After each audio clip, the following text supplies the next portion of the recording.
Voor ons begin wil ek jou vinnig herinner aan al die potgooi-reekse wat ek by betrokke is. Daar's natuurlik klipkouers wat fokus op Afrikaanse entrepreneurs en impakmakers, Boerpot wat fokus op die besigheid van landbou, Nostalgooi, my nuutste reeks waar ek gesels met legendes van die Afrikaanse vermaaklikheidsindustrie, mense soos David Kramer, Anton Goosen, Sandra Prinsloo ensovoorts. En dan my 2 nuwe potgooi-reekse, Buscrush wat die Engelse boetie is van klipkouers, en dan Pot of Gold wat gefokus is op die besigheid van mynbou. As jy in Pretoria is, kom maak gerus 'n draai hierop by ons plek in die R21 Corporate Park, genaamd Bouma at 21, waar ons 'n café het, ons het coworking space, ons hierdie raadsaal uit en my atelier is hier. So, as jy is, kom drink gerus 'n koffie en kom sê hallo.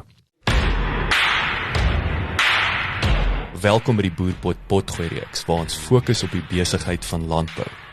Moenie vergeet om na ons ander potgooi-reeks genaamd Klipkouers te luister, waar ons fokus op Afrikaanse SME's en hulle suksesverhale reg oor die wêreld. James Faber is die voorsitter van die Nasionale Rooivleisprodusente-organisasie. Benewens die feit dat hy 'n merkwaardige sakeman is hy ook passievol oor veeboerdery, toegewy tot die bevordering van volhoubare veeboerdery. 'n Familietragedie het vir James en sy broer en suster op jong ouderdom gedwing om te begin boer. En hy het vroeg reeds die noodsaaklikheid van diversifisering gewaardeer. Dis nie dat hy ook mettertyd in die eiendomsbedryf betrokke geraak het. En hy weet net van vorentoe boer. Hy glo dat die landbousektor moet saamstaan om Suid-Afrika se ekonomie vorentoe te vat. Want, soos sy besigheid se lese lei, die enigste manier om 'n verskil te maak, is om 'n deel van die oplossing te wees. Lekker leer en lekker luister. James, verskrik, dankie vir jou tyd.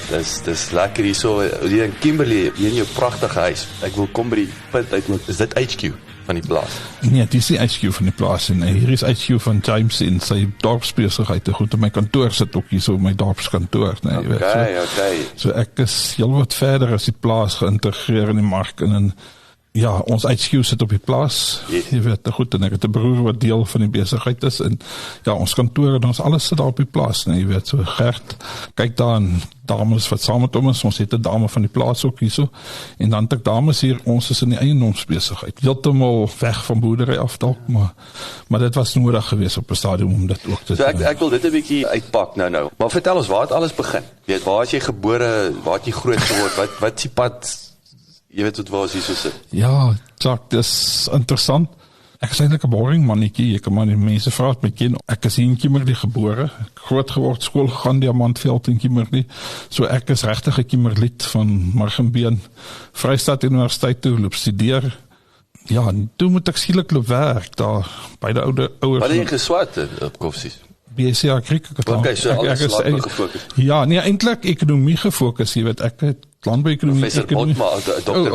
Botma, Dr. Bottis, jy weet, ja, hy was 'n baie groot invloed in my lewe gewees op 'n stadium, nee, jy weet, so, ek is baie erg Bottis, nee, jy weet, in ekonomie, ek het ekonomie as hoofvak toegedoen, jy weet, en landbouekonomie bygedoen saam met dit, en later het klomp weiding so goed gesvat, en ja, dit was universiteit geweest, nee, en toe kom die groot ontnugtering, by verloor beide my ouers in 'n motorongeluk, terwyl ek op universiteit is nog, nee, jy weet, en ja, hier is nog 2, broer en suster wat jy moet help. Jy is ouboet. Ek is ouboet, en jy weet, en jy begin kyk na hulle, en jy moet sien, en hier is 'n stukkie plaas wat daar moet gekyk word, en ons sien net plaas, en ons wil net boer, jy weet, want ons is so groot gemaak, en ons hele lewe bestaan uit boerdery, is alles, jy weet, en dit was nogal vir my 'n groot ding gewees, jy weet, almal van ons wil gaan boer, en ek het net gesê, ek gaan nooit boer, ja, en dis hoekom my vakke ook gelyk het, soos my vakke gelyk het. Jy is meer ekonomie gefokus. Ja, ek het altyd gesien, ek sal in die bankwese ingaan, jy weet, of dalk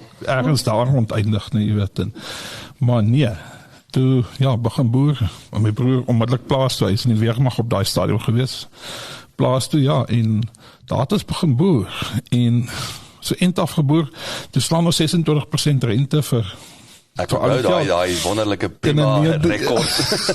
91 daar rond, jy weet, plus so nog loan shark skulde, daai tipe goed, en daar ons het nie uitgeboer nie, maar dit is 'n swaar tyd gewees in boerdery. Ek dink dit is regtig om jong te wees en net te begin en jy het nie regtig iemand wat saam met jou daai pad stap nie. En toe begin ons 'n besigheid in fencing op die kant, ons begin draadspan in die Transkei en in die hele Oos-Kaap is begin draadspan en vir wildsboere begin draadspan. Was dit klink vir my daar was hierdie entrepreneursgees, die feit dat julle nou net, of wil julle altyd julle eie potjie krap?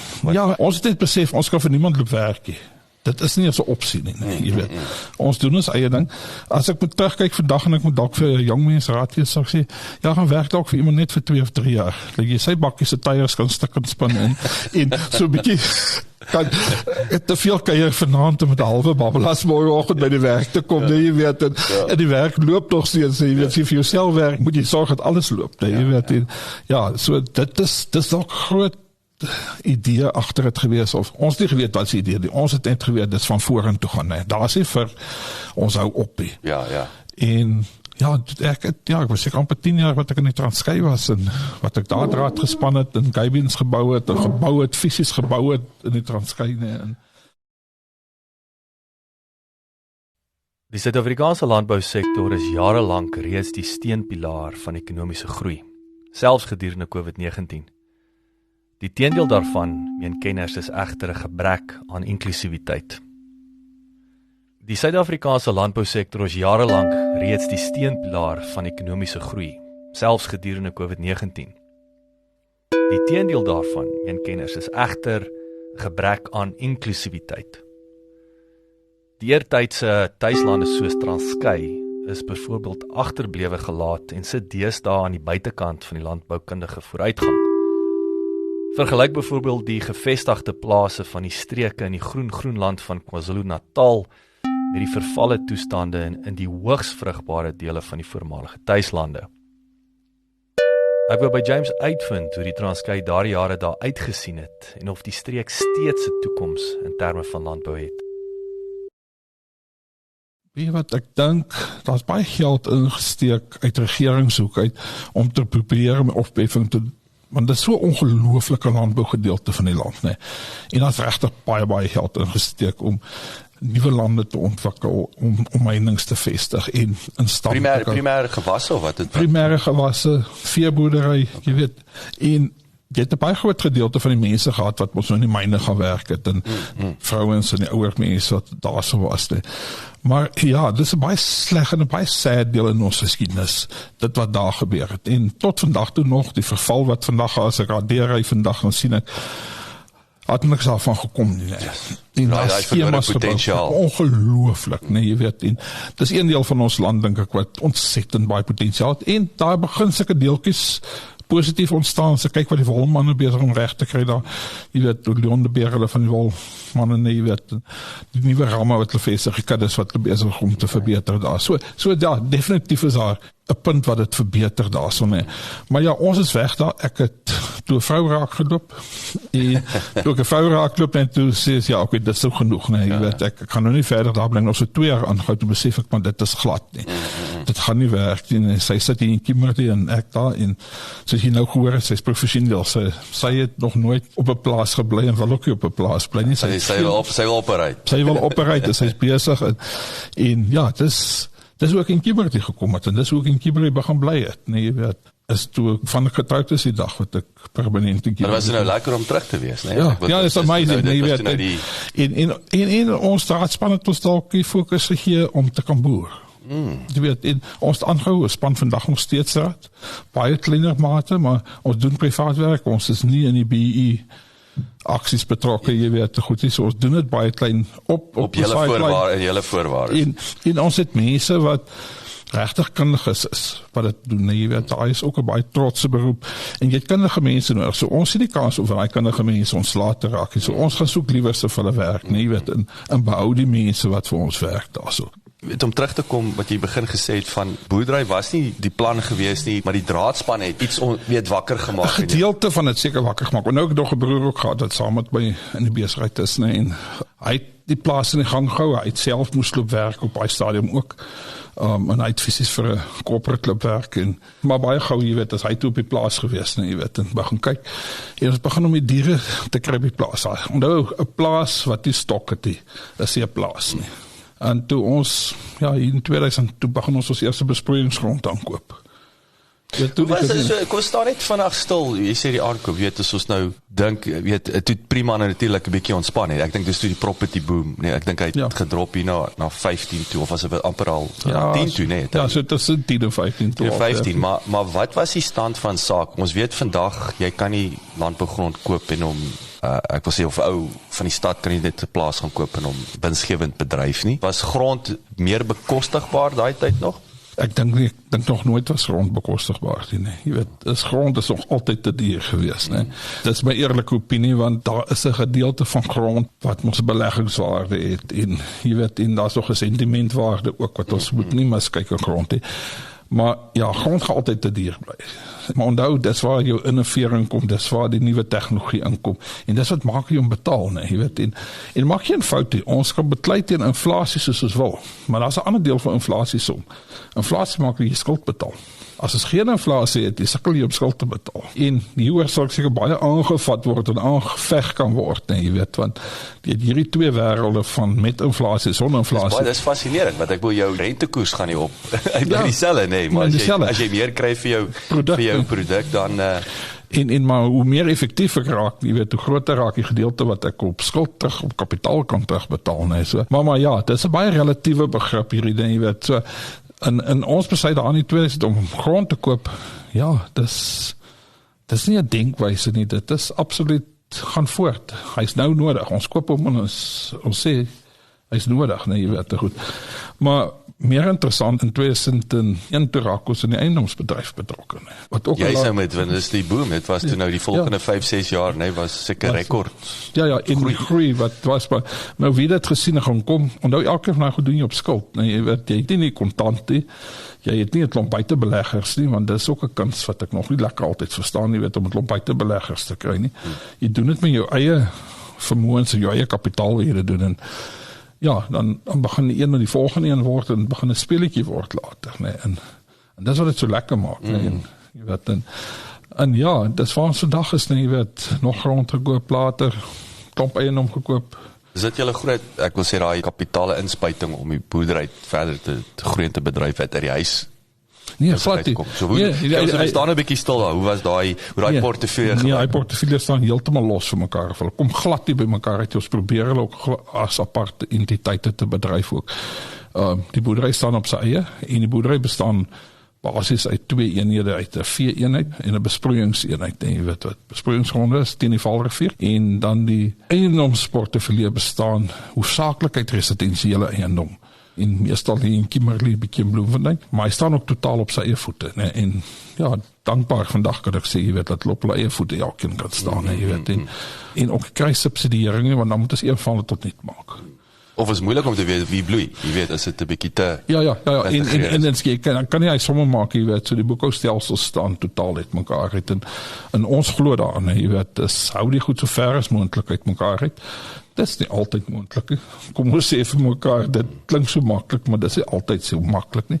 Maar ons het dit tot 'n baie groot mate so ver gekry. Okay. So eiendom, vertel ons wat het daar met die boerdery, hoe het hierdie ding gegroei? Eiendom, die oomblik wat jou grond volgestok word, dat jy genoeg vee op jou grond het, dan begin dit makliker word, want dan kan jy begin kuddeverbetering, jy kan begin genetika verbetering plaasvind. Hoekom vee? Ek wil julle besproeiingsgrond, hoekom daai spesifieke... Ons het aanvanklik 'n stukkie veegrond gehad, jy weet, dis wat uit ons boedel uit wat ons geërf het. Dit was veegrond, jy weet, en al was 'n sonder diere op 'n stadium. Dit is onweer gestok, jy weet, en ons het by die vee aangegaan, en ek dink aan my kant is daar 'n redelike passie vir vee. Jy weet, ek het 'n sterk passie vir vee, maar selfs my broer het ook 'n passie vir vee. Alhoewel hy is die eysterman, hy hou van eysters maak en breek en regmaak. Ek vat teen 'n stuk eyster, ek wil niks weet van 'n stuk eyster af nie. En ja, maar dis hoe ons maar vee, en dis vee is nog altyd deel van ons pakkie, en ek dink in die boerderyomgewing is dit so 'n noodsaaklikheid dat jy 'n gemengde boerdery moet hê, dat jy nie net gefokus moet wees op een deel nie. Ek kyk nou weer, ek is nou in Lichtenburg gewees laasweek. Die manne wat net besproeiing het, nee, alles te goeie jaar. Kort laai stukkie vee om hulle besigheid stabiel te maak, nee. So ek sien hom nie anderster nie, jy weet, en veral nie was die ouens histories baie meer gefokus in daardie opsig? Was dit een ding is een ding gewees. So dit raak nou meer, so jy sê, is krities en dit raak meer algemeen. Ek wil sê best practice amper om te sê. Ja, verseker, nee, jy weet, die probleem is, hoe tree jy nou tot landbou toe? Jy weet, en dis die vraag wat ons het, en ek dink dis net waar ons ook gepraat het. Grond gaan altyd te duur bly. En op die stadium dink ek, veral besproeiingsgrond, jy weet, is heeltemal way out te duur, nee, as jy gaan kyk na insette, waar veegrond, ja, as jy vee het, sal jy vir jou kan grondloop koop, of as jy die grond het, sal jy vir die vee kan loop koop. Nee, ek dink ons is by daai punt in die veebedryf. Natuurlik vanmôre lees ek oor die onteieningswet, jy weet, en wat nou weer op die tafel begin en dit word gesels nou. Ja, ek hoop dit bly geselskap. Ek weet nie, hier kan aanslag te kom. Ons weet hier kom nie. Ons net 'n bietjie stir vir die verkiesing. Ja, net verkiesing weer gaan en ons maak weer mekaar kwaad en ons sing weer liedjies wat ons nie moet sing nie en allerlei tipe goed. Dit is sleg, want dit is nie goed vir landbou nie en dit is nie goed vir landbou se groei in die toekoms nie. Jy weet, waar ons moet mense vestig, waar ons nuwe boere moet kry wat moet deel word, nee. En ja, ek sien natuurlik wie se kommersiële boer is elke ou wat betrokke raak in die bedryf en vee begin verhandel, nee, of mielies begin verhandel, of koring begin verhandel. Jy is kommersiële die oomblik waar jy begin handel. Daar bestaan nie in my oë 'n nuwe boer of 'n opkomende boer nie. In my oë bestaan daar so, nee. As jy 'n rand genereer, is 'n rand. Nee, jy weet, jy het 'n groot boer en jy het 'n kleiner boer, nee. Dis wat in my oë bestaan, nee. En daar is nie 'n ander klassifikasie nie, nee, jy weet. So hier moet so 'n bietjie 'n mindshift kom wat die hele bedryf aanbetref, nee. En joh, ons is 30, 25 jaar down the line, nee, jy weet, so ergens moet ons nou vir mekaar begin sê, mense, kom ons vat die land vorentoe, kom ons vat hierdie ekonomie, ons maak hierdie ekonomie great van ons, nee. En daar's net een manier. Almal moet nou vorentoe gaan. As ek kyk wat met hierdie back and close gebeur, jy weet, dis 'n totale gemors, nee. Moenie eens dat ons vir mekaar jok daaroor nie. Ek werk daagliks daarmee en ek sien hoeveel mense probeer, hoeveel mense gaan uit hulle pad om te probeer. En dan sluit ek regeringsamptenare in daarbey, ek sluit mense, kleinboere in, grootboere in, nee. Maar het ek 'n element wat ek sien, wat totaal dwarstrek, hulle wil hofsaake maak, hulle wil almekaar beklei, hulle wil oor alles, my fokus nie op dit wat nou moet gefokus word nie, is om die verskil te maak, nee. En onthou, ek kan net iets in die lewe doen as ek die verskil maak. As jy nie die verskil kan maak nie, en dan moet jy nog die ander kant deel wees van die oplossing ook, nee. As die oplossing daar is, wees deel van dit op die einde van die dag. Paar vrae daar, so ek wil net vinnig, voor ek vergeet, besproeiing. En ons praat nou oor politiek aan die een kant. Is die gevaar met besproeiing nie weer die waterregte komponent nie? Hoe groot risiko is dit? Baie. Ek dink dit is 'n ontsettende groot risiko. Hy bestaan uit 'n paar goed uit. Dit is die heel eerste ene wat ons mee sit is die ontsettende uitbreiding wat in jou Gautengs gebeur, jy weet, in die rivier af gebeur. Is ongecontroleerd, water word nie gesaniteer nie. Toilet wat daar afspoel. Ja, elke toilet wat daar afspoel hier in die Vaalrivier en ons waterkwaliteite wat so ontsettend swak raak, nee. Jy het water, maar nou het gemors water. So daar's daai faktor. Daai faktor, nee, en die hoeveelheid van mors van water, nee, jy weet, hier by die Kimberley kyk, hoe word water gemors, nee, jy weet, miljoene liters wat sommer net in 'n pan gepomp word, wat eintlik kon skoongemaak gewees het en vir iets gebruik geword het, nee, jy weet. Die ander kant is, nee, waterregte, nywerhede wat glad nie 'n reg het om water te gebruik nie, wat liters en liters water uitpomp. Munisipaliteit, ek dink Kimberley reken hulle wat so 40% van die water word effektief gebruik wat gepomp word in die dorp en die res loop weg en niemand weet waar dit in Kimberley nie, nee, jy weet so. Kom ons maak al die oneffektiwiteite, kom ons maak net 10% beter, nee. Ja. Nie 100% beter, 10% beter, nee. En dan kyk ons wat ons het. Dan gaan water nie weer 'n probleem wees nie. Natuurlik, jy weet, jy vir Prof Engelbreg daar van Wits Universiteit luister, nee, jy gaan kyk oor Day Zero in PE en onder in die Kaap wat daar was, nee. Hoe gaan ons klimaatspatrone in die volgende 20, 40, 50 jaar verander? Hy het so 'n hele scenario gebou. En jy loop kyk wat daar gebeur, nee. Is hier verseker probleme vir ons, nee, jy weet, en hier is dele van die land wat baie groter probleme het as ander dele, nee, jy weet. So, hoe vinniger ons gaan oor ons klimaat dink en ons klimaatsbesigheid gaan dink, hoe vinniger sal ons vir onsself die verskil maak, wat die nuwe boer, die nuwe generasie, nee, ek gaan dit dalk nie sien nie, maar vir hulle gaan dit net 10 keer erger wees, as ons 2 grade warmer moet word in die toekoms, nee. Hoe gaan ons dit hanteer? Behalwe dat jy fisies as mens sal ontsettend moet aanpas daarbij. Maar jou huis gaan moet aanpas daarbij.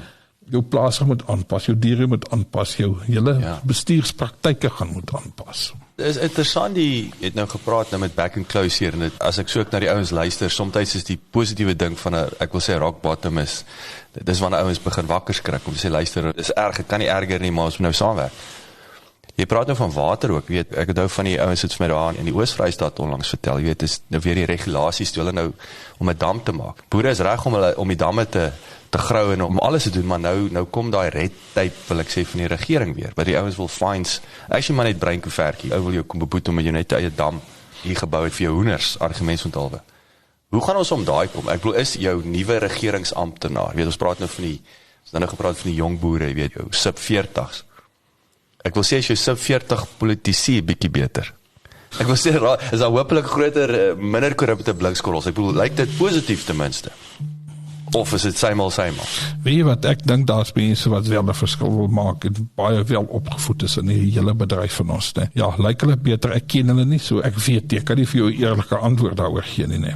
Maar wat ek wel sien uit die rooi vleiskant uit is, ons het 'n baie sterk werk wat beïnvloeding aanbetref. En ons moet mense deel maak van beïnvloeding en om vir hulle te wys, dis hoekom ek 'n dam moet bou. Dis hoekom ek... So dis weer 'n opleiding? Dis 'n opleiding, En ons gaan parallelle organisasies daar moet loop stig, jy weet, wat saam met die regering is, Onthou, hier is 'n totale verval gewees, en dit het nou oor die laaste 20 jaar plaasgevind, die totale verval. Die ouer manne is almal nou uit die sisteem, weet jy, nou dink hulle is besig om almal af te tree op die stadium, wat nog rigting gegee het. So hier is so vinnig wat ons sal moet weer loop mense kry om te help oplei en te verander in ons hele bedryf, om te sê, maar kom ons wees deel hiervan, en dan kom ek wys vir jou die rigting, om suksesvol te kan wees, Hoekom het ons almal nie geloop, jy sê, jy was weg gewees, en jy is terug weer in die land, Dis ons land hier, dis die plek waar ons wil wees, jy weet, ons kon almal ons tassies gepak en sê, ek kom nooit weer terug hier. Maar ek dink nie, dis waaroor het een vir ons gaan nie. Vir ons gaan het flip, dis 'n great plek om in te bly hier, en ek gaan nie net met tassie pak en loop, Ek gaan liewer te loop, kyk, al moet ek alternatiewe strukture skep, al moet ek nog mense loop neersit, wat die dalrats van die wêreld kan rigting wys en sê, mense, maar dis hoe ons dit doen. Dis waar ons moet besig raak. Ek onthou, ek praat met hierdie groot boere in die Oos-Vrystaat. Dan vra ek hulle, ken jy daai boer daar in die Wes-Vrystaat? Dan sê nee, dan denk ek, maar hoe ken jy nie die ou nie? Weet wel, maar daar is nie net 20 boere nie. Maar dit op sigself sê vir my, wat se geleentheid is daar nie? So, wat ek wil sê is julle in hierdie, ons moet maar georganiseerde landbou, sit die manne, behalwe vir die studiegroepe, ek wil amper sê waar die manne nou in hulle omgewing deeltyd by mekaar kom, wat is aan die gebeur, of is daar 'n geleentheid, hoe trek jy daai argumentsontalwe, daai studiegroepe saam? Weet jy, dan ook gepraat van soos roadshows, wat jy die manne, behalwe die usual suspects wat altyd opdaag om die boere toe te spreek, jy weet, of die hooggeleerdes. Hoe trek jy daai studiegroepe saam, dat die manne kan begin, ek wil sê ernstig notas vergelyk, want dit voel vir my, as jy daai breinkrag kan werklik harnas. Ja, jy sal seker nou met een van die moeilikste topics besig wat vir oor baie jare op ons almal se tafel lê, jy weet, en as ek kyk binne in die RPO byvoorbeeld, ons het die rekordvideoetjies begin en ons het hierdie voice notes begin, jy weet, om te sê, jy weet, en ons het baie suksesse daarmee. Dis van die goed waarmee ons die meeste suksesse het op die stadium, kort WhatsApp videoetjies. Jy kon die tegnologie harnas om ten minste met almal te kommunikeer. Kom almal kry inligting uit, Daar waar ek kry boere is kwaad, klein, groot, maak nie saak wie is hy nie, is oor hy nog nooit inligting gekry het nie. Dis 'n braaivleisvuur waarheid. Ja, dis 'n braaivleisvuur, is so genoeg brandewyn gedinge dan het ek nog my storie en ek raas jaarse vanaand en dan is ek nou die baas, jy weet. So dis vir my baie sleg, want ons moet hierdie uitkry, ek dink aan die georganiseerde landbou, die Agri-SA's, die TLE's, die AFAS's. Hulle probeer dit ook op hulle manier uitbring, jy weet, maar ek sien kommuniteitsorganisasies, die RPO's, die Graan SA's, die wol, die NWKV's, die manne, as die op die einde van die dag die mense wat regtig die verskil op grondvlak gaan maak, nee. Want hulle kan tot by die boere op die plaas uitkom, nee.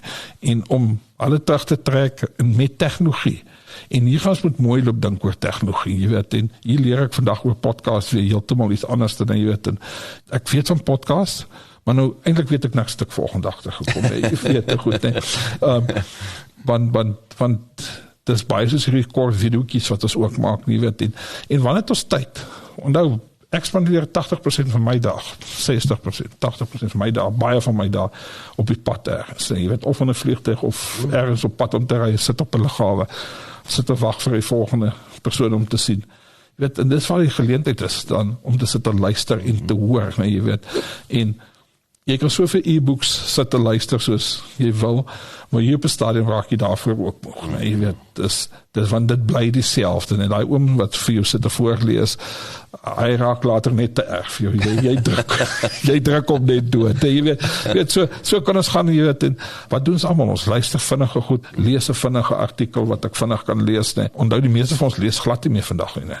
Dit is 'n absolute feit, nee, jy weet, so baie min van ons geskrewe artikels word nog gelees. Jy weet, maar dat ons moet teruggaan en gaan dink, jy weet, ek hou 2 boeredag of 1 boeredag 'n jaar definitief by my op die plaas. Ons sal in die volgende jaar seker nou 2 hou, ons het nou 20ste Oktober en julle kan nog merk, het ons dag by my op die plaas weer, jy weet wat ons, en ek wil glad die advertensie doen daarvoor, nie, die veeplaas bied hom aan, en dit gaan oor klimaatslim boerdery. Dus jy onmiddellik met dink, nou wat se tipe dag is jy mee besig, nee? Jy is die beeste en nou praat ons oor die klimaatslim. Ja, klimaatslim, nee, jy weet, op die stadium is ek 'n ambassadeur vir klimaatslim boerdery in Suid-Afrika, en so dit is amazing, nee, want nou begin ons praat oor die regte goed in my oë. Ek moet veld hê, as ek nie veld het, kan ek nie 'n bees aanhou nie, nee. Kan ek nie my omgewing bedryf nie, nee. Hoe bewaar ons weer ons natuur? As kyk hoe lyk, hoeveel plase en julle ry by dit verby, en jy hoef nie 'n kenner van grond te wees om te sien hoe dit vertrap en hoe dit tot nie, daar is nie eens meer 'n draad nie, daar loop net 'n klomp diere, maar jy kan ook sien alles op pad om te vrek. Hoe gaan ons dit verander? Hoe gaan ons mense bewus kry daarvan om werklik maksimaal op sy grond af te haal weer, nee. Jy weet, ons is besig om te betaal vir die sondes van ons verlede, nee. Jy weet, van ons oupas en oupas grootjies, nee. Want hulle het geoes, hulle het regtig geoes van die land af, nie almal nie, maar daar is 'n groot deel wat geoes het. So, hier sal moet 'n nuwe passie ontwikkel, en ons sal hierdie passie moet vat. En hoe ontwikkel jy 'n passie by iemand? Vat hom, wys wat kan gebeur. Skep 'n droom. Hoe wys jy vir 'n kind? Of het 'n rugby speler is, of 'n hockey speler is, maak nie saak nie. Hy het iemand waarna hy opsien, nee. En dis hoe sy passie ontwikkel. En ek weet nie van wie ek nou eendag gelees het, binne 5 jaar is een van die renjaars gewees. En ek dink is oor Michael Schumacher gewees. Binne 5 jaar toe sy 'n beter renjaar gewees as sy icon in die lewe gewees waarvoor hy groot geword het. Jy weet, en so kan jy maar gaan kyk, kinders ontwikkel so, hulle het icons wat hulle mee. En eintlik vandag het elkeen van ons 'n icon wat hier sit, nee, jy weet. En skep daai absolute wil of lus om dit te kan wees. Jy weet, daar's mense wat so suksesvol is, wat so goed in teeling is, nee, jy weet, ek dink sommer nie De Villiers, nee, jy weet, dis Stockman, die Stalls, nee, jy weet, dis mense wat Stockman, soos die Wesley Smith, hulle, hy mense kan 'n bees teel, nee, jy weet, hy is so goed om dit te doen, nee.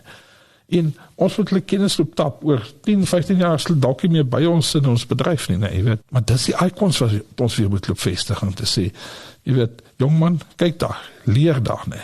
Dis die iemand by wie jy kan leer. So, verstaan ek reg, hoe sal ek sê, een van die goed wat ek, as ek kyk nou na inligting, ek sê altyd, daar is nie 'n inligting tekort nie, is hoe jy die inligting verpak, op 'n ander woorde 'n verbruikersvriendelike manier, en baie belangrik, hoe versprei jy dit? Ek dink baie keer in besigheid het ons 'n tekort aan praktiese besigheidsadvies, soos kom ek sê, ten minste, ons kry ten minste praktiese inhoud, ons herverpak, en ons maak seker die regte mense, of soveel moontlik mense kan dit hoor en sien. Nou vat jy jou tradisionele landbou meganismes, ek wil nou nie landbou weer plat uitsonder die Makosse, maar dit is nou maar, dit voel vir my, dit is te generis, is dit alles vir almal, is dit deel van die geleentheid, wil ek sê, waar jy het nou Kossie, jy het veeplaas tydskrif, daar is nou 'n voorbeeld van, dis 'n niche tydskrif, jy weet, kort ons meer van dit, 'n kwessie van, jy weet presies, hierdie inligting, versus alles vir almal, soveel moontlik, so wyd moontlik. Wie wat, dames begin die onderskeid weer tref, jy weet, die een nou gaan net 'n baie algemene tydskrif lees, maar in die algemene tydskrif moet ek ergens iets insit, wat hom vat om die volgende tydskrif te bepaal en te sê, weet jy wat, daar kan ek dalk so 'n bietjie meer kry. Ek kan my belangstelling dalk meer prikkel. Almal van ons is nie wetenskaplikes nie. Almal van ons is nie geleerd in die sin van om inligting te loop soek en net hierdie absolute passie nie. 'n passie word gekweek nie. 'n passie word jy nie meer gebore glo ek nie. So ek dink jy moet dalk hier by die algemene een begin om 'n ou te kry om die volgende een te begin lees of die volgende een te loop luister. Ek en jy het vir mekaar gesê lees is besig om baie oudmodies te word, nee, jy weet, in ons bedryf so om die volgende een te loop luister. So ek dink dit een bou op die volgende een. En dan moet ons spesifieke goed loop wat gebeur. As dit Pack and Clow is wat gebeur, dan moet ons sorg dat ons almal bemagtig rondom Pack and Clow. Jy weet, of dieresiektes of hoe plant ek vandag, nee, jy weet, of wat is nou-tilbewerking, is dit die nuwe ene, nee, jy weet, of GM-saad, jy weet, of wat is in die plek daarvan, jy weet, prikkel met die een klein dingetjie die volgende een. Moenie probeer om alles vir almal te doen. Alles vir almal, soos weer is hierdie nie stukkies goud, soos jy sê, en jy bou op dit, en is prakties, en ek verstaan het, en ek kan het môre onmiddellik toepas in my boerdery. Kom ons maak 'n ander somme, van hierdie somme wat ek so party daar loop maak, nee, is ek elke week 5 minute 'n boer regtig goeie inligting kan gee. Elke week. Of ek probeer 1 boeredag hou van 4 ure. Jy weet, wat jy die meeste bereik, nee. 'n goeie preek is net 15, 20 minute lang. Dit is die waarheid, nee. As jy langer as 25 minute is jy my verloor. Dan is ek net eenvoudig nie meer daar nie, nee. Weet, so, dit is so maklik soos dit. Vir ons almal, nee, jy weet, ek dink almal van ons het 'n sterk aandag afleibaarheid vandag en ons maak geen fout nie, nee. Dit het deel van ons tyd geword. Dit het deel geword, want ek wil weet wat daar aangaan, ek wil weet wat daar aangaan, ek wil hoor wat daai ou vir my te sê het. Jy weet, ons fokus nie net op een dingetjie meer vandag nie. Ja, daar is mense en well done, ek kan my hoed van af, haal my hoed vir 'n profie af, nee, want hy moet soveel fokus op daar te kan wees en met 'n klomp mense te sit wat nie wil luister nie, nee, om hulle te kry om dalk te luister na 'n klomp groep te, jy weet. Ons het gesê die miljoen rand vraag is hoe kry die boere soos jy sê om saam te werk. Is die geleentheid daar? Ek wil sê hoe vat daai ouens hande, maar dit voel vir my elke ou is hy beskerm hierdie mishoop van hom. Jy weet, met respek. Is dit nie juist ook die geleentheid hoe vat al die organisasies, hoe werk hulle saam om te sê wel, is maklik om daai 10 ouens in 'n kamer te kry wat in daai 10 ouens verteenwoordig 10,000 boere argumentshalwe. Ek bedoel, wat gebeur daar? Gebeur dit enigstens dat 'n Agri SA vir 'n TLE sê of vir 'n SAI en sê luister ouens, kom ons vergelyk notas hierso versus kom ons kyk, ek het lidmate wat ek wil beskerm en jy weet, ek wil sê kom ons call 'n spade, jy weet, ek wil my Jacques, wie wat, hoe het ons in die suidpunt van Afrika gekom? Ons moet net so 'n stukkie van ons geskiedenis ook verstaan, né? As oor ons harde gat was, oor ons nie met kerk, nie met politiek. Dit is wat dit is. Goed, kon meer saamstem nie. Toe kom ons hier sy punt van Afrika en toe begin ons hier weer die meer kerke en die meer jy weet, so ons moet altyd daai stukkie van ons DNA geskiedenis ook verstaan. Jy moet nie denial wees oor dit. So, jy weet, maar ek dink daar's 'n geleentheid daarin, jy weet, om op raakpunte. Dit is waar ek die bedryfsorganisasies sien. Laat die TLE's en die AGSA's en die AFAS's, dat hulle politieke agendas gedryf, want ek glo hulle het almal 'n stukkie politieke agenda op 'n manier. Nee, jy weet, en hy moet dit hê om 'n impak te kan maak, jy weet, binne in die bedryf en binne in die regering, binne in die groter politiese prentjie in die owerheidsverband, nee. Maar kom ons kyk na ons bedryfsorganisasies wat geen politiek praat. Sy politiek, as dit by die rooi vleis kom, is rooi vleis, nee. Dis RPO is rooi vleis, nee. Dis sy politiek, nee. En laat hy daai politiek van hom dryf en laat hy die impak daar probeer maak, nee. Ek kan jou dit verseker, nee, jy weet, ek dink ons, waar ek betrokke is in die spesifiek in die rooi vleisbedryf is, dis hierdie onderwerp is elke dag op ons tafel, want ons besef net, dit bestuur uit, hoe maak ons die verskil? Ongelukkig is ons bestuurslede gemiddeld almal 55 plus en jy sit met daai probleem, nee, jy weet, so tegnologie is maar 'n moeilikheid. Maar tegnologie is ook nie Facebook nie. Is ook nie Twitter nie. Of Instagram nie. Ek is jammer, nee, jy weet, en daarmee kan jy nou met my saamstem of nie wat nie goed verstaan. Maar dit is nie, jy's reg. Dis die tegnologie nie. Tegnologie is waar ek feitelik vir mense kan oordra, waar ek vir hom kan wys wat gebeur. En dalk moet ek hulle nog by mekaar kry om dit ook vir hulle te wys. Jy weet, dan kan ek nog steeds tegnologie daar ook gebruik om te gesels. So, ek dink ons moet totaal nie dink, en ek het glad nie die antwoord hier, so, en ek wil ook nie vir my probeer slimme oor hierdie, maar ek sien net 'n totale nuwe omgewing wat dit al. Klimaatslim landbou is 'n geïntegreerde benadering tot die bestuur van landboumetodes ten opsigte van klimaatsverandering. Om dit te werk deur kweekhuisgasvrystellings te verminder en terselfdertyd met 'n agneming van die groei van die werkbevolking voedselsekuriteit te verseker. Die klem val op volhoubare landbou, asook die verhoging van landbouproduktiwiteit en inkomste, veerkragtigheid om aan te pas by klimaatsverandering en die vermindering en of verwydering van kweekhuisgrasvrystellings. James is onlangs aangewys as veeplaas se klimaatslim ambassadeur, op grond van die wyse waarop hy sy plaasbedrywighede bestuur en onderhou, en ek wou by hom hoor wat huidiglik die stand van sake is wat klimaatslim betref. Ja, die beesboerdery, weet jy wat, ons het 'n splinternuwe plan geskryf, as jy na die BFAP studies loop kyk, en BFAP het vir ons 'n hele plan ontwikkel, en om na 2030 toe, kan ons hierdie bedryf vir ons op nuwe levels vat, jy weet, as ons uitvoermarkte loop vat en ontwikkel. Hoekom ek dit sê, is, want ek wil hom terugbring plaas toe, want wat beteken dit vir my as boer op plaas, nee, jy weet, ons sien nog steeds, dat veeboerdery en spesifiek bees, die nuwe groeigeleentheid by die landbou is. En ja, met die uitdagings, ons het 'n back and claw, ons het 'n enstof uitdaging, ons het 'n paar uitdagings wat werklike uitdagings is. Jy weet, maar hoe gaan ons dit aanspreek? Waarom terug op my plaas, en my plaas, as ek om kan groei, maak dit my volhoubaar op my plaas. Dit geef my geleentheid om uit te brei, indien ek nie sou uitbrei nie, om kuddeverbetering, genetika verbetering daar te stel. Maar dit gee ook die kans dat daar 'n klomp nuwe toetreders tot die bedryf kan kom. En dis al hoe ons ekonomie kan groei. Die ander kant van hom is, nee, ek en jy moet 'n binnelandse mark loop groei en sê, maar as ons nou, ek is seker oor daai syfer, 7 kg vleis per kop per jaar gebruik, hoe kry ons om 8 kg? Jy weet, hoe kry ons daai geleenthede vir ons vasgevang binne in ons bedryf, nee? En nog steeds volhoubaar te wees, nog steeds na ons klimaat te kyk, nog steeds na ons totale omgewing te kyk. En verantwoordelik, jy weet, welfare, diere se, hoe jy na diere kyk, en hoe jy na daai omgewing loop kyk. Want daar was baie tannies in Sandton wat toch nooit op 'n plaas was nie. En vir hom moet ek ook kan sê, weet wat ek is verantwoordelik en wat ek doen. Dis weer waar hy na speerbaarheid. Ja, na speerbaarheid kom in, maar ook, ek vat nie net 'n dier en trek sy oor en ek sny hom sommer net af of gaan te keer en jy weet, ek is verantwoordelik wat ek kan wees. En ek kyk na die skepping wat in my hande gegee is om na te kyk.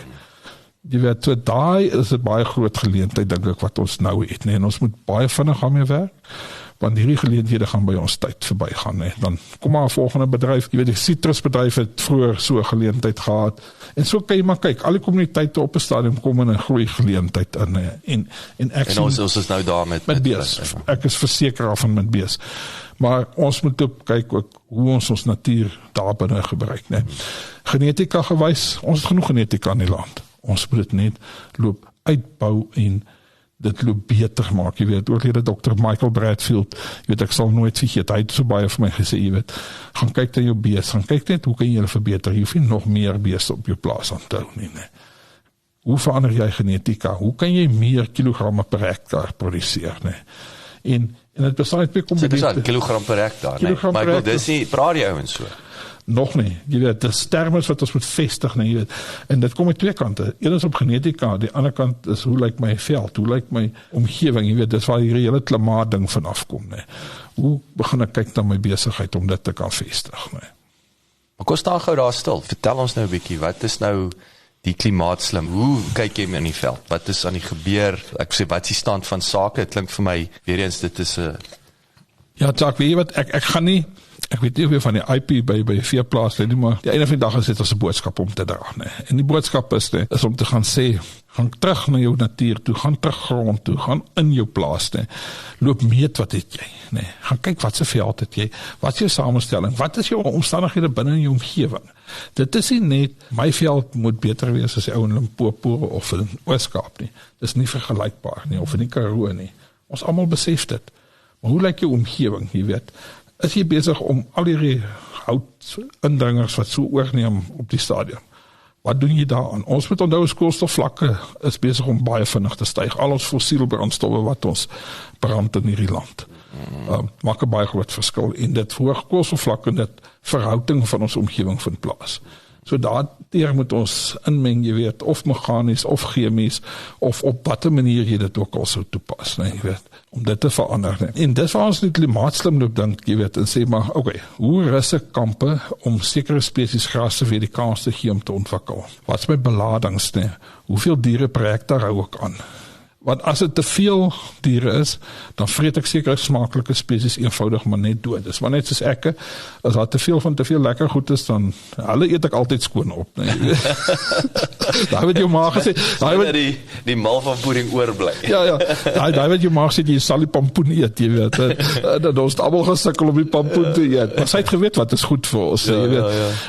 En so kan ons ook terug aan ons diere toe ook, nee. Hulle eet net die smaaklike goed uit, as jy nie verplig om die onsmaaklikes ook uit te haal nie. Maar die onsmaaklikes word al minder oor tyd, soos jy daai veldrus en die regte beladings toepas. En dis 'n baie lang proses, nee, jy weet. Die vestiging van nuwe saad in jou veld, nee, jy weet. Nie nuwe saad, die saad was voorheen daar gewees, nee. En dit is wat ek sê, spesies is belangrik wat in jou omgewing voorkom. Maar loop vestig op. Maar dis 'n ongelooflike geduldige proses wat jy moet aanlei. Jy weet, iets soos rooigras of vingergras. Dis 'n klein kolletjies op 'n slag wat jy sal kry wat vestig, nee. Maar oor 5-10 jaar dan sien jy hier ontplof die hele besigheid, nee. Dit is eintlik verskriklik moeilik om vir iemand te verduidelik, want dis so 'n lang proses, nee. Maar dis absoluut ongelooflik is dit, soos jy sê, sy ontplof oornag. Jy weet, en dan sien jy dit en jy maar vir 3 jaar is jy moedeloos, nee. En onthou, daar kom nog droogtes tussenin ook, nee, waar daar niks groei nie. Jy weet so, of 'n seiling kom uit, die son brand om vrek, waar ons bly word, moet so 'n bietjie warm ook, nee. Behalwe 'n bietjie koud word nog 'n bietjie warm ook, nee. Maar jy weet, dis almal hierdie is deel van die pakkie wat ons het, om ons boerdery te kan verander, nee, jy weet. Maar op 'n of ander dag moet jy die ekonomie daarvan ook loop meet. Want as ek nie geld maak uit my besigheid uit nie, is ek nie volhoubaar nie. Dan kan ek niks van hierdie ander goed doen nie. Onthou, wat gaan die eerste ou vir jou sê? Nee, joh, ek kan nie nog 'n draadspan op my plaas nie, want ek het nie geld nie, net regtig geld nie. Maar hoekom het jy nie geld nie? Want daar's dalk 'n paar foute wat jy maak, nee. Jy weet, behalwe dat die blinkkarre dalk deel van die probleem is, nee, maar ek sien nie, dis boere wat blinkkarre het nie, maar jy weet, daar kan verskeie faktore ook wees, nee. So hierdie een val die volgende een aan. So 'n mens moet baie mooi oorloop, dink jy moet hom baie stadig doen ook. Want ek weet hierdie konsepte is moeilike konsepte, veral as jy swaar kry. Dit is soos om vir 'n klein saakonderneming te sê, moenie jou bemarking stop as jy verkope halveer nie. Ja. Hou aan met geld spandeer op bemarking as jy minder geld het, maar dis die antwoord. Jy kan nie ophou geld in bemarking spandeer. Jy moet bly spandeer, nee, jy weet. En weer eens, dis bietjie op 'n slag, nee. Dis nie vir ek gaan oornag dit regkry nie, nee. Doen dit hierdie 5 minute ding, nee, jy weet, of 1 maal 'n jaar of 2 maal 'n jaar, nee, maar doen dit elke jaar. Jy weet, moenie nou oor jy boedeloos word, daar gebeur niks, daar het 'n plantjie opgekom nie, nee. Maar nou kom jy terug na hierdie, ek sê die icon/mentors, dat jy iemand kan bel of weet dat, maar hierdie is normaal dat dit na 3 jaar is aan niks nie. Jy weet, hou moed. As ek nou dink aan gewasse, jy weet, jy dink nou aan jou insetkoste, jy die groot verskaffers, kunsmis, saad, die trekkermanne. Nou het jy die veld. Waar is die geld vir die verskaffer? Is dit deel van die uitdaging? As ek nou dink aan die groot multinationals in landbou. Hy is baie gretig om jou te help, nee, want hy wil meer produk verkoop. Waar is die incentive vir my om jou te help om jou veld uit te sorteer? Of dink daai As verseker vir hom, verskaffers so ver, of ouens wat dalk niks eers met die veld te doen is. Hy's net op vleis gefokus, maar hy weet as hy jou kan help om die veld uit te sorteer. Wat is die stand van sake wat dit nee, weet jy wat ek dink is van die manne wat bykom, jy weet, wat die groter prentjie begin sien, jy weet, en so betrokke is in die wêreld, en ek wil nie mense se name noem nie, want dit is gevaarlik oor hierdie tipe, ek en jy kan daaroor gesels, jy weet, maar wat in hulle belegging, wat hulle in navorsing, in hulle RMRD's, nee, jy weet, die hele research and development gedeeltes van hulle maatskappye doen, waar hulle genoeg nou gesien het, nee, hulle moet terugploeg, terug in die grond inploeg, om regtig opbrengste te kry, en volhoubare opbrengste oor tyd, nee. Ek dink die groot multinationals is klaar by daai punt, die Amerikaanse, die Duitsers, die Engelse maatskappye, jy weet, wat baie lank oor tyd kom. Ja, ons het die fly-by-nights, hulle kom in, hulle oes dit dan harteple weg, maar hulle bestaan nie meer vandag. Hulle gaan weer, daar kom môre weer een op, nou, val hy weer weg, ons sien hulle mos maar almal kom, hulle kom oral op, nee, so het ons maar mense ook. So ek dink die groot multinationals het reeds hierdie paadjies gestap, nee, jy weet, om te sien, hy moet kyk na die water, hy moet kyk wat hy mee besig is, nee, maar die klein oukie nodig, om sy winste vir hom te genereer. Hy kan nie effektief onder op grondvlak, en val nie in boerdery nie. Nee. As min multinationals wat in boerdery effektief kan regtig bly opereer. Nee. Jy weet, jy kry maar altyd 'n privaat ou wat daar staan en die drywer agter die hele besigheid is. Ja. Wat doen die industrie, daai maatskappye? Trek hulle bietjie die ouens saam? Dit voel vir my ook, hulle bestuur die besigheid in silo's. Sit die manne daar met hierdie tipe van, om hierdie inligting en goeders te deel? By best practice wil ek sê. Ek dink dit begin al meer gebeur, jy weet, in die ontwikkeling, en die ontwikkeling van nuwe produk en die toets van nuwe produk en ons was nou betrokke geweest, jy weet, met die verhoudingsgedeelte, jy weet, op Prosopis, wat het gespuit word, jy weet, en dis Amerikaanse tegnologie wat ingekom het, en waar het by soveel boere gespuit is, jy weet, proefblokke wat gespuit is om te wys, maar dit is wat die produk kan doen, en dit is wat die produk nie kan doen nie, en dis die tekortkominge, en daar is verseker tekortkominge op enige produk, jy weet, maar ek dink, dis wat die oplossings is, nee, jy weet, wat jou multinationals vir jou bring, maar ja, hulle moet ook maar gereguleer word, maak geen fout nie.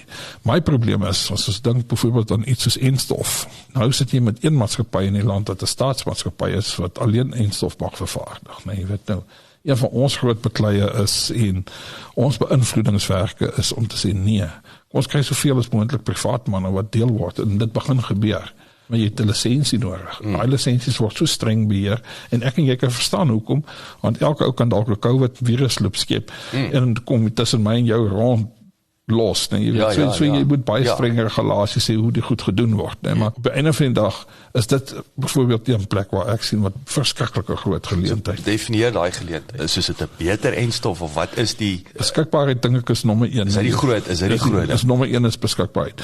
2 is, daar's nuwe draers in die wêreld wat ontwikkel word, en ons het nou hy maak die besigheid, ek wil sê tower, hy maak hom hy maak tower, en hy is baie vinniger om die enstof te ontwikkel, waar het 10 of 15 jaar toetsperiode was, kan hierdie ding in 'n jaar of 2, ons het met COVID enstof gesien hoe vinnig kan dit getoets word. Jy weet, so daai geleenthede kom baie vinniger in die mark, en jy kan enstof in die mark sit, dalk baie langer raklewe. Ons sit in Afrika met die probleem, Suid-Afrika, jy weet, enstof moet teen so koue grade gehou word, en baie keer gebeur dit nie eers nie, dan beteken enstof net soveel niks nie, jy weet, maar aan die ander kant ook, moet ons boere, ons produsente loop opvoed en sê, maar hoe werk ek met enstof? Wat maak ek met enstof? Nee, jy weet, so daar is 'n baie groot uitdaging en geleenthede wat dit dan betref. En maak jy 'n fout, die staat het hulle verantwoordelikheid hier. En ons moet nie miskyk. Hulle sal moet tot die pakkie bykom, nee.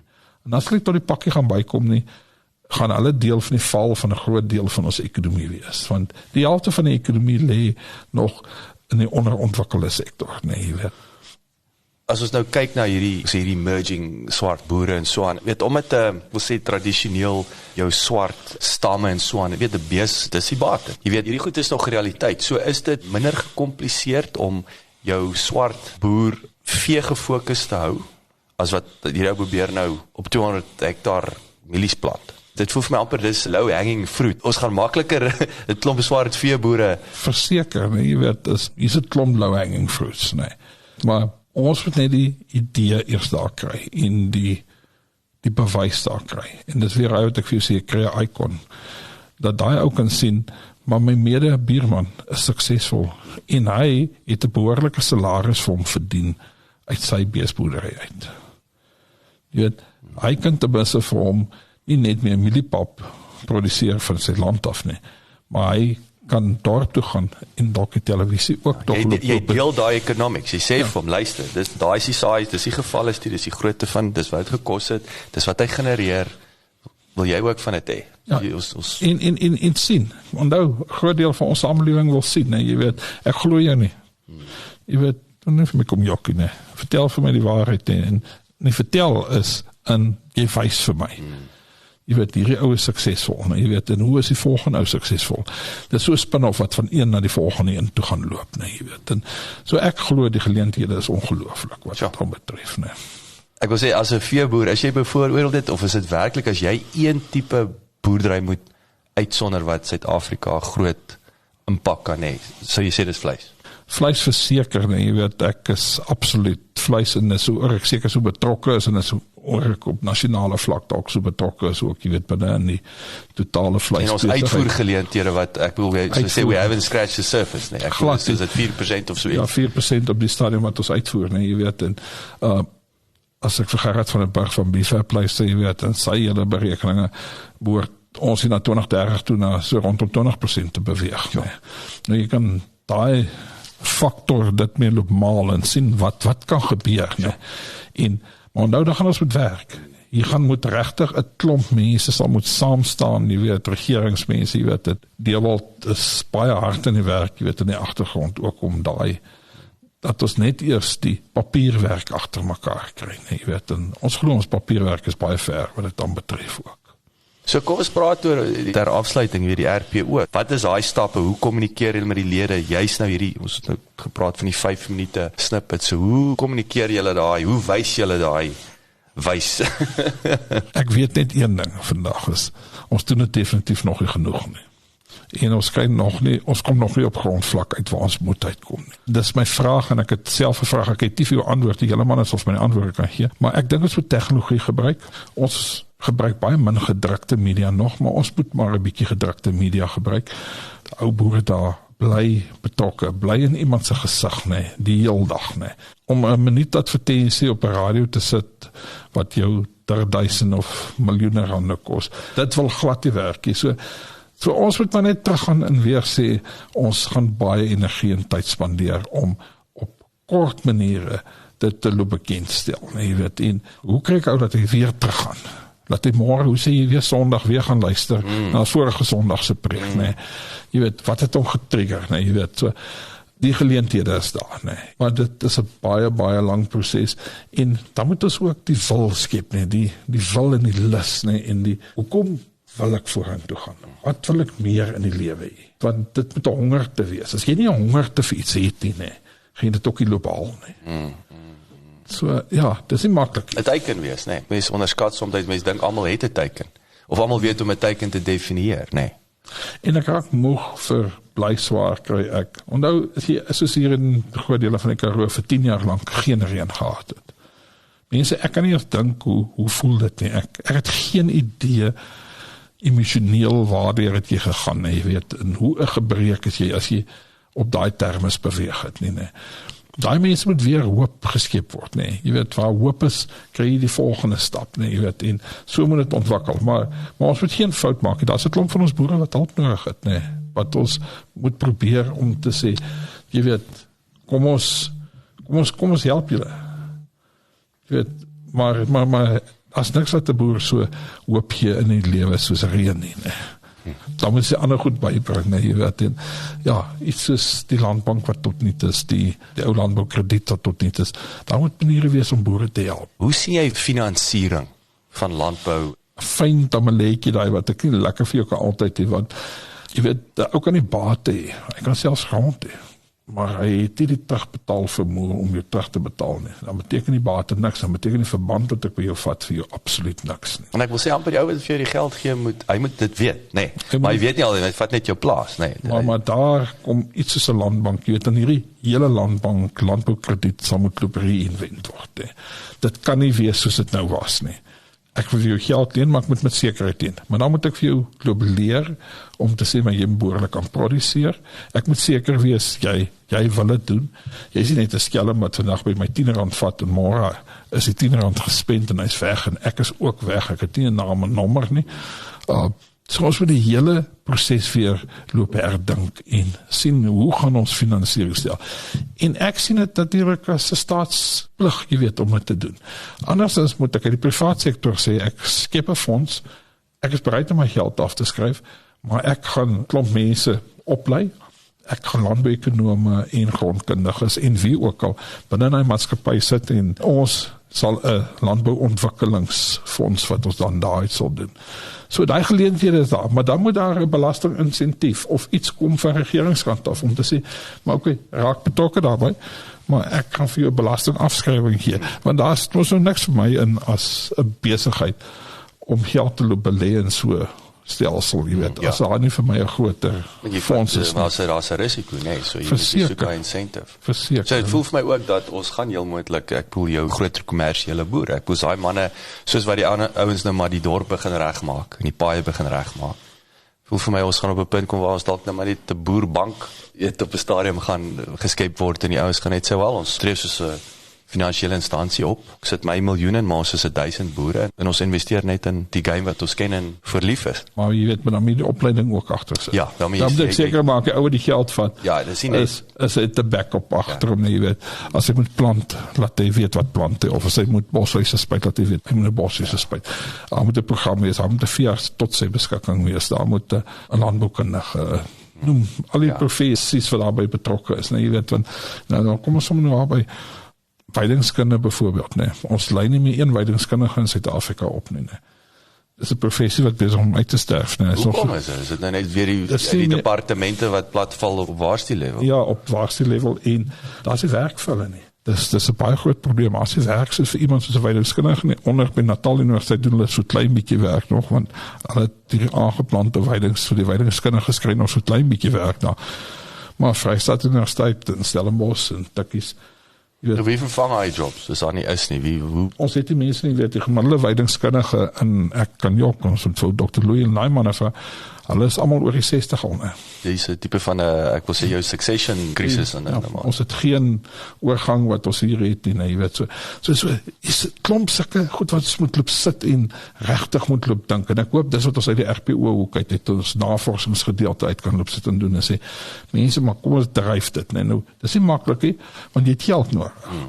Maar ek kan sien dat die tog verskille begin gemaak word en dis waar ons met hierdie klimaatslim ding probeer kom en sê joh, maar jy het mense nodig wat kennis het om dit vir jou aan te bied of vir jou te leer. Dis jou grastipes, dis hoe draagkrag lyk. Dis hoe jy dit uitwerk. Dis hoe kilogram per hektaar som lyk. Hoe kom ek daarby uit? Nee, jy weet nou nie. Dalk net nog iets, Jacques, wat ek dalk nou nie aangeraak het nie, wat vir my net so belangrik is mense wat vir jou werk en mense wat jou mentors in die lewe is, nee. Niemand van ons kan sonder 'n mentor iets bereik in die wêreld nie, nee. Jy het iemand nodig om vir jou iets te wys, nee, jy weet, in te leer, nee. Maar net so het jy 'n span mense nodig om jou te vestig, nee. Wat vir jou werk en wat saam met jou werk, nee. En dis een van die goed waaroor ek dankbaar in my wêreld is, nee. Is so 'n klomp mense wat hulle passie gemaak het om saam met te werk. Jy weet, want ek dink nou God, dis iets wat die mense so maklik mis en jy ervaar net, hier is 'n klomp mense, ja, hy is elke dag daar, nee, en hy bel my al vanoggend 6:30, begin my telefoon al die eerste mal live, die eerste vir my sê, ja, sy spanwerksmense is almal op die bak, hulle is op pad na 'n plek toe al volgende, jy weet.